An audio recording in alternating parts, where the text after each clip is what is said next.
Hello, everybody. Josh Neighbors here, Locked On Nationals podcast. Today it is the 12th of July, 2022. And on the show today, Max Rayman from District on deck. We discuss the Nationals. We do the Nationals stock exchange, stock up, stock down. Who are we looking at right now? And talk about, these guys maybe in a trade context, maybe in a longer term context. All that coming up on the show today right after this.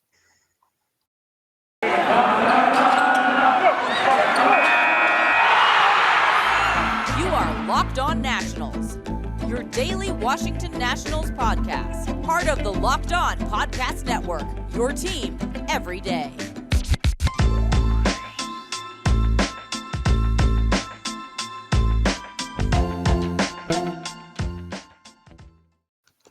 Once again, Josh Neighbors here, Locked On Nationals podcast. Joining us is Max Rayman. Max, nice to see you again. What's up, man? Thanks for having me back. How's everything? Everything's good. The Nationals aren't playing very well. They suck. They've sucked all year. But with a national stock exchange, Max, what we do is we do both, the good and the bad. We highlight guys who are doing well. We highlight guys who are not doing well. And it all starts for this team. I mean, every conversation seems to start with Juan Soto. But let's just jump right into it. Like, his stock is up. I would say, Max, both from an on-field perspective and a recognition perspective, right? Makes another All-Star game, is going to be in the home run derby, and he's playing really well right now. Last 15 games for him, he is hitting .409 with a .567 on base, .705 slugging, a 1.271 OPS. He's got 3 home runs, only 6 RBIs, but that stuff is can be circumstantial. And then 16 walks. So he has been a walk, I think the rate when I was watching on Sunday, Bob Carpenter had mentioned 21 walks in his last, or I forget what it was recently. He said 21 walks in his last 20 games. And then, you move forward a little bit, 16 walks in his last 15 games. I mean, he is starting to look like Juan Soto that we know. So take your pick, whether you want to go on field, off field. I mean, it's still all related to the stuff on the field, but which direction you want to go? Because I think there's no doubt the Juan Soto stock is back up in the right direction. Green arrow. I mean, I agree. And it's funny because some people, they look at his batting average, they see he's hitting 243 and they're like, oh, there's no way his stock is up. But Matt Wayrick had a great tweet from the last Nats game. And when Juan Soto entered play on last year on July 4th, so a year ago, when he was named an NL All-Star starter, he had an OPS of where is this? His OPS is 39 points higher now than it was a year ago when he was named a starter and he's a reserve. So that just goes to show it's not just about batting average. His stock's been up. I mean, ever since he's put on that nice chain of his where he's doing his own shuffle, he's homered in 2 of the last 3 games. Chain. So, yeah, I mean, he's got a personalized iced out diamond Juan Soto shuffle chain. Like, that's awesome. So, of course, I'm going to start with that. He's, as you said, hitting over 400 over his last 2 weeks. Yes, the Nats have lost 9 of their last 10. It does not matter. All that matters is Juan Soto. He was hitting second in the lineup, and he was doing well, getting more at-bats. They moved him third. He's had a few more RBIs because, Josh Bell's able to get on base, which is very good for Soto's numbers. Overall, yeah, I mean, this is what we wanted. And now he's heating up a little bit, going into the All-Star break, meaning hopefully he can finally take down your boy Pete Alonso in the home run derby, even though it's very, very, very unlikely. That dude is Barry Bonds when it comes to that event. And hopefully once the All-Star break ends, he can do what he did last year with the home run derby, switching his swing. And then, I mean, as you said, off the field, home run derby, he's looking good. He's happy. He's cheered up. You got these rumors of he and the Nats doing more contract extension talks. Yeah, right? So, I mean, everything is up, in my opinion, in Juan Soto land. Yeah, you have to mention, like, look, would I rather, if I had to pick a Nats All-Star, Max, would I pick Josh Bell? Yes. I would. Yes. I would prefer. I mean, but we all know this is not how this thing works. It is an imperfect system. And on the Josh Bell front, just real quickly, like, I mentioned this. I forgot to mention this the other day. Like CJ Crone is kind of the guy I think that got the swing push, plays in Colorado. So I think that, the Colorado kind of bump help puts him in there. Josh look, Max, he is in a position where, the National League outfield, there are 3 spots to play, and there's still not as many guys. Like first base, there is 1 position, and there are 4 or 5 deserving guys. The outfield really, it's not been a tremendous outfield year. I think it's safe to say in the National League, right? There's not a lot of guys out there who are tearing it up in the outfield for the National League, and because of that, that's why I think, you see one get on. I think one makes it anyway because of popularity, but like you see one gets on there, and there's actually a pretty, beyond the average, there's a pretty strong case for him to be on there. It's because things are down. Poor Josh is behind, Alonso and Goldschmidt and Crone, and Hosmer's out there having a really nice season, and Matt Olson's having a nice year. It's a stacked position, so Josh, follows that, but it's just back to the original point. It's nice to see one kind of the resurgence. I guess the one thing is this, he comes back from the injury, right? And has been right. Really, that's kind of when he came back and started really hitting well and producing really well. Once he's back from the injury, looks great. And it's one of those things where, do you really want the All-Star break to happen? But also at the same time, it's Juan Soto. So he's so good to where the break shouldn't matter. You might think also, hey, are you worried about the home run derby? I know he changed his swing, on top of last year, how good he was, but are you worried because now he's starting to hit well that maybe, hey, a break plus the derby could put him back in a slump? Or do you have no concerns and you're expecting not one from last second half, but, what we come to expect from Soto? I'm not concerned because last year I think he started heating up a little bit right before the break. Because right before the All-Star break, the Nats had their monstrous June where they were able to vault themselves over 500. And that was mostly because of Kyle Schwarber, but Soto helped a little bit in that. Oh, yeah. So did area. Trey. Yeah, those 3 guys. Yeah. Yeah. So, he trended in the right direction, had the home run derby, and then it just took off in the second half. And I'm expecting a similar thing. And it's a good thing he did that last year because don't forget, when he vaulted in the second half, they had traded all their guys away besides Bell, and there was just a bunch of no-names and scrubs. And it's about to be even worse this year when Bell gets traded in a few weeks and Nelson Cruz gets traded, and God knows who else gets traded. So hopefully, I do want him to do the home run derby. I do want him to get the confidence going. And plus, in an event where the All-Star home run derby is just like the NBA dunk contest. It's your biggest event besides the game. You want your biggest stars on the field. The last 10 years, baseball has been struggling to get the big names, and for the second year in a row, they're getting some monsters names in this field, and it's good because they want to do it. It's not like they're being forced to. Soto said he enjoys it. Pete Alonso loves this event. He might like it more than playing the actual game of baseball. Ronald Acuna is back, and you got Albert Pujols in his 5th All-Star home run. Yeah, how do you feel about that? Right? I'm kind of worried about Albert. I feel like he's gonna, might have a stroke out there, just trying to hit those balls over the fence for however long, man. He's 42. 42? Yeah, I thought it was weird, but at the same time, this is for the fans. It's his 11th All-Star game, 5th home run derby. And plus, his is completely different now than it used to be. When he did it, he was getting you get the 10 misses and you're done. And now he gets to 3 minutes. So you can just take his time, jack some homers. I'd be shocked if he makes it out of the first round, but he's just here for the fans. But I'm not worried about the home run derby ruining Juan Soto's swing. They say it, but he hasn't been the only one that's had his swing fixed by it. 2018 Christian Yelich. I'm pretty sure that's the year Yelich did the home run derby. No, that was his monster year, correct? That was his first MVP season. Yeah. And I could be wrong, but I swear he was supposed to do it, and then he had to pull out at the last second, but he was going to be in it, and then he popped off anyways in the second half. Right. So, and there's I will say this, it's a great comparison to dunk contests.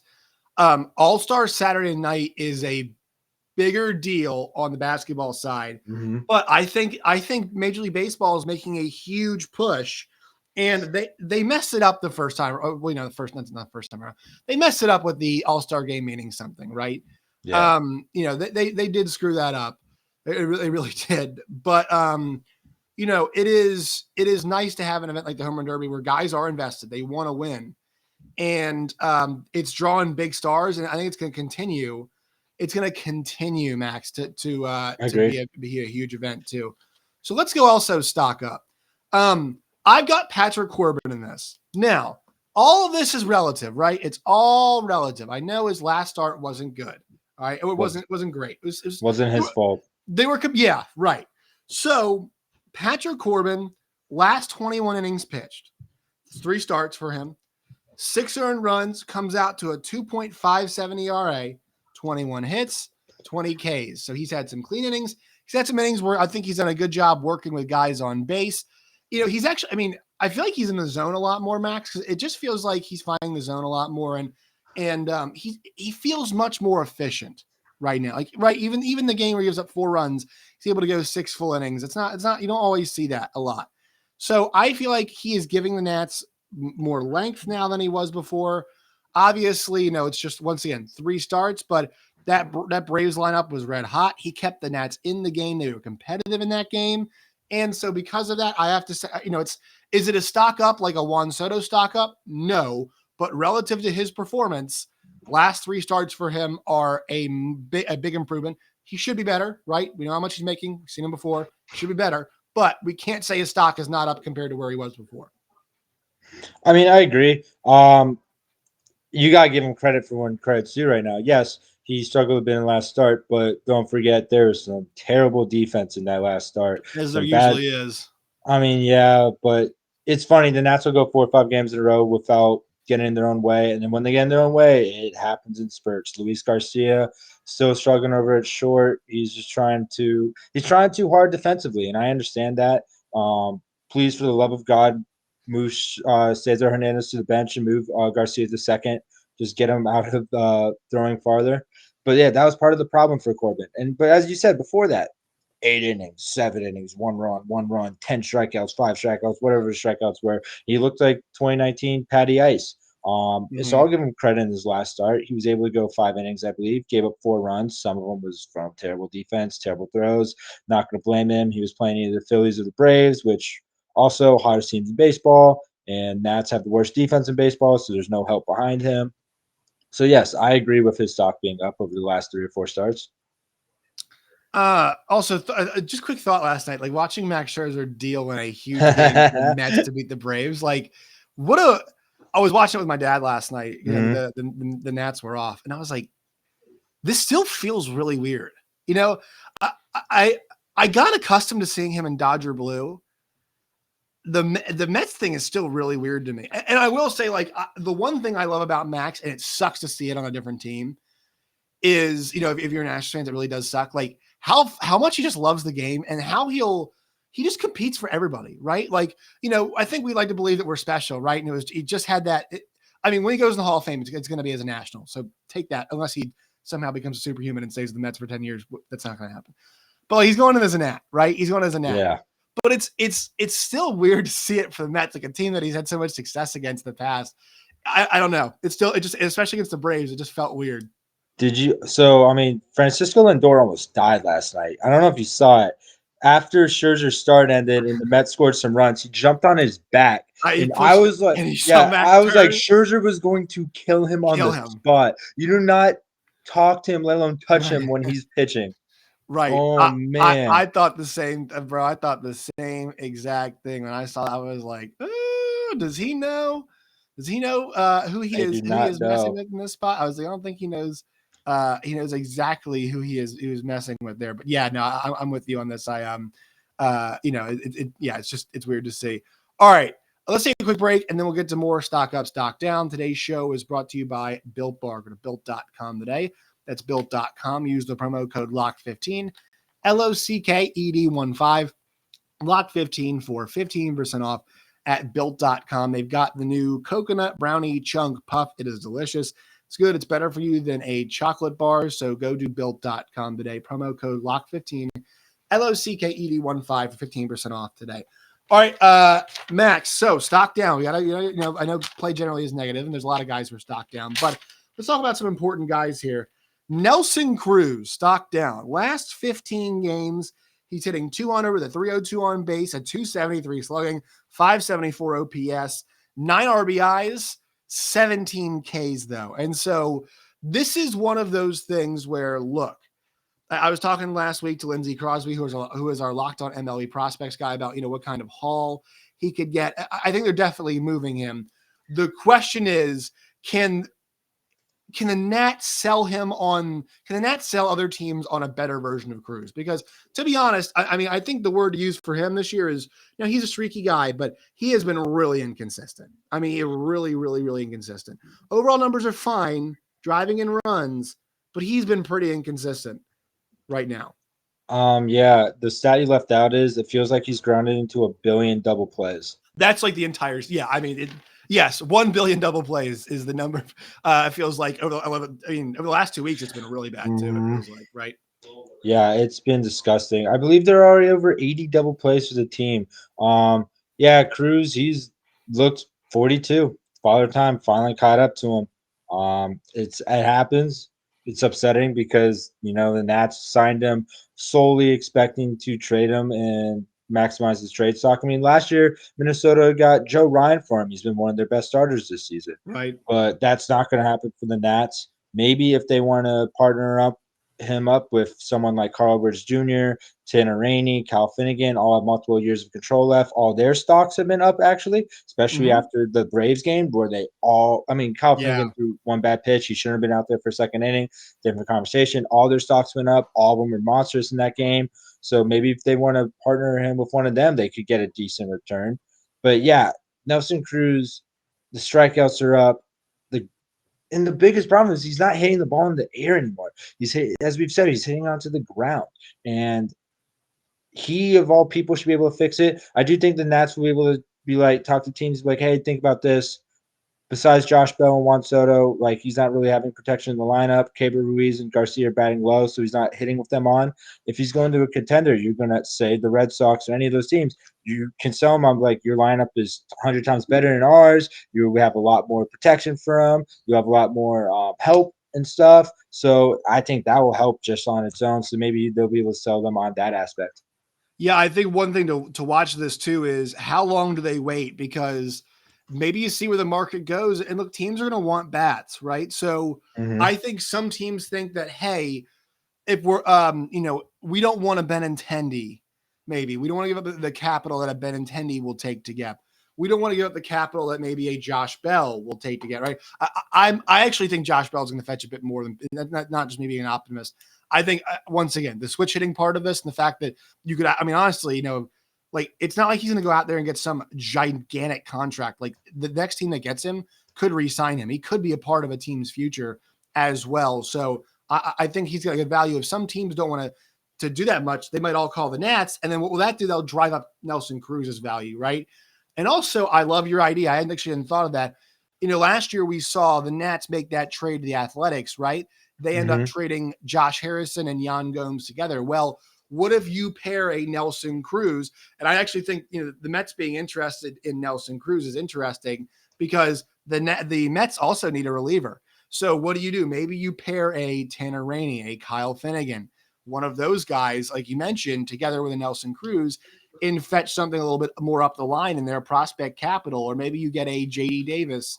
I think would be a major league caliber player who's a reclamation project, or maybe you get, you try him for a Dom Smith, right? A guy. And I'm saying this stuff because once again, Lane Thomas, change of scenery guy, big success. And that's one of the future.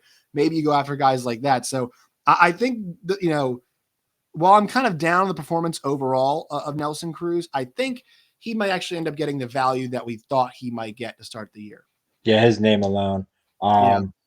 It's actually funny. You just said a guy whose stock is incredibly down for me. Good, yeah. Lane Thomas. Yeah. And it's funny because the Nats think he's part of the future. He can't prove that he's part of the future. He gets a big home run the other day too, and it's like, it's not consistent. He last year when the Lane train left the station, he was hitting over 300 against lefties. And he hit under 200 against righties. I'm like, all right, cool. At least he can be a guy that can just crush one type and not the other. He's hitting 230 and 220 against the respective pitchers this year. That's not going to do anything for a team. Cool, you're hitting a little bit better against righties, but you're doing a lot worse against the guys you're supposed to be hitting well. And yeah, you hit a pinch hit three-run homer, but then your last two bats after that, you didn't get on base. I like Lane Thomas. He's a very fast guy, good athlete, but he is not supposed. They cannot be a starter that they're building around for this core. And to me, his stock is extremely down. Yeah, it's down relative to last year. I totally agree with that. I will say the one thing is he has kind of gotten unlucky. The fact that Yadiel Hernandez has just been a hammer this year, relative to Yadiel Hernandez standards, right? I mean, I think Lane we thought he'd be the everyday guy out there, and then Yadiel came out of the gate so fast and has hit pretty. I mean, he's been a pretty consistent hitter. Yadiel has, so that's kind of given him that spot. But I would say, I would keep giving Lane reps. He's 26. He's only 26, Max. And so, the guy is still got plenty of time left, plenty of control. And so, yeah, stock is down for sure. But, I think it's another thing we practice patience. All right, let's end on a stock up guy right here. This is small stock. Oh, go ahead. You had something else you want to add? I had another stock up. I'll let you do yours first. Mine's small one. You go ahead. You go first. Mine's Josh Bell, and people might think I'm crazy because over Josh Bell's last week, he's hitting. Yeah, it's been terrible. But I saw a tweet today from One Pursuit Takes. Apparently, MLB Trade Rumors was having their Q&A with fans, and one of the fans asked, what type of prospect return can the Nats get for Josh Bell? And one of the writers wrote, a solid top 100 prospect, probably in the 80 and 100 range. Everyone they've been reporting saying that because he was a rental first base DH type, Nats would not be able to get a top 100 prospect. They shouldn't be able to get a top 10 prospect from any farm system. But I trust MLB Trade Rumors. Maybe they're too hyped. But for this reason, Bell's stock should be up because if the Nats can get a top 100 prospect for Josh Bell and really help that farm system, that's a massive win for a rental. Yeah, I mean, look, Josh Bell, and once again, the ability to re-sign him, this is a guy that can be a really big part of your lineup. That you can DH, you can play him at first, he can hit both righties, he can hit lefties, and that gives you flexibility. And also, it's not going to cost he's hitting 289 against lefties this year. He's hitting 312 against righties. I'm sorry, folks, that's just value right there. My stock up, my last one. Small one. Mason Thompson. He's back from injury. I would say that's a big pitched, baby. 4 innings pitched. Big one hit.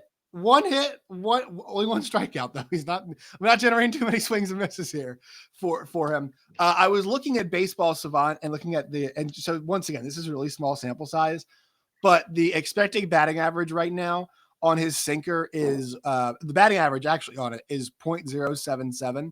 The expected batting average is 141. The expected batting average right now on his slider is .029. So I know he's only thrown like 30 times this year, but still, stock up. The Nats do need to retain some bullpen arms, right? And we got to keep some guys. Mason Thompson, they get in a trade. It's not a guy they're going to move on from right now, Max. This is a guy they're going to keep in-house, like what they got Mason Thompson. So. I disagree with you on it being a small stock up. I think it's a massive one because he missed most of the season with an injury, and so far he's stayed healthy. I think that alone is a massive win. Yes, the fact that he is now, yes, he is. He's not going back to the aisle, and so the fact that let's see what he keeps doing. We're used to having guys come back immediately just to bounce straight back, and he's not done that yet. Knock on. Let's see. I'm really curious to see what happens. How many relievers the Nats get rid of? Because what happened last year when the Nats started trading relievers? Well, some guys got some elevated roles, right? Yeah. Remember, we saw Kyle Finnegan go to a place that really wasn't too confident with, right? He was as the closer. That's totally fair. Does Mason Thompson get a jump to the 7th, 8th, 9th guy? Excuse me, if Cishek, Rainey, Finnegan, Edwards, 3 or the 4 maybe get going, right? Do we see him get a bump to somewhere else, or excuse me, are the Nationals going to continue on this slow build for him, or are they? I'm curious to see on that front. So Mason Thompson, right, Max? Definitely stock up. Yeah, so they also have the guys in the minor leagues that they can call up. One guy in particular, I think they've been saving for this moment. Tyler Clippard, he's still sitting there. He's been dominating. He's been a very good veteran leader for the younger guys. You bring him up once you trade some of those guys, so you don't have to go through the issues that you went through last year. And in the Mason Thompson regard, you don't move him to the later innings until he's up to speed. So not right away. You want to ramp him up. Obviously. But yeah, so then I would be fine giving him the 7th inning and seeing if he could stick there.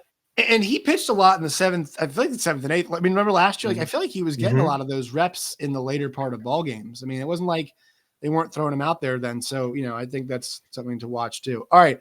One more quick word from our sponsors. Today's show is brought to you by rockauto.com.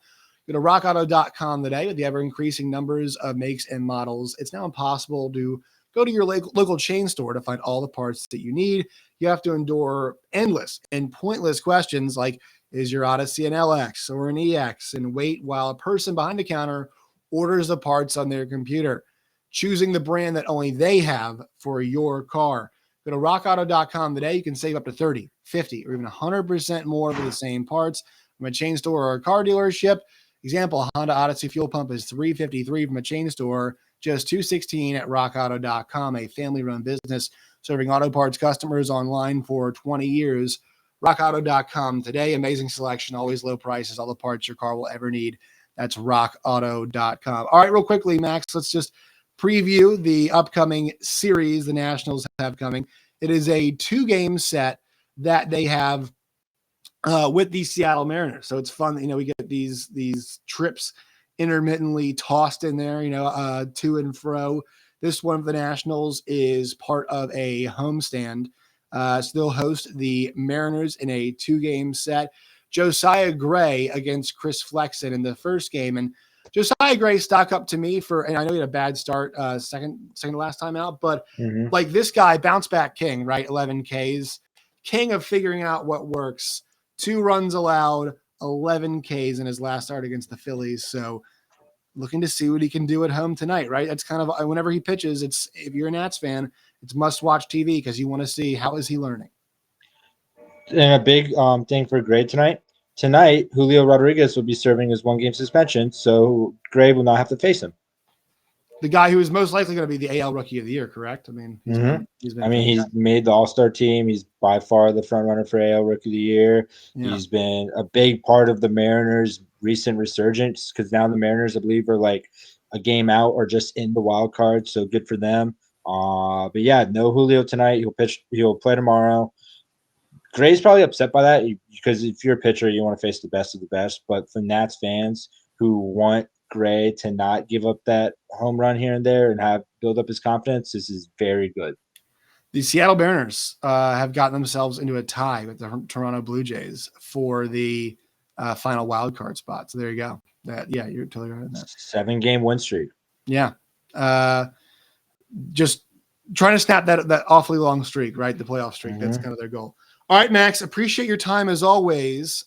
Anything you're working on and where can people find you and your work and all of its variety? Working on some draft articles with the draft coming up on Sunday, working on some stuff. The Nats have the 5th pick, looking at some potential high school bats, college bats. Some guys are taking the 2nd through 4th rounds. Follow us on Dish and Deck. And if you want to talk any DC sports with me, follow me at Max Rayman on Twitter. Once again, bro, thanks for having me back. Always a pleasure, my friend. Max Rayman, District on Deck.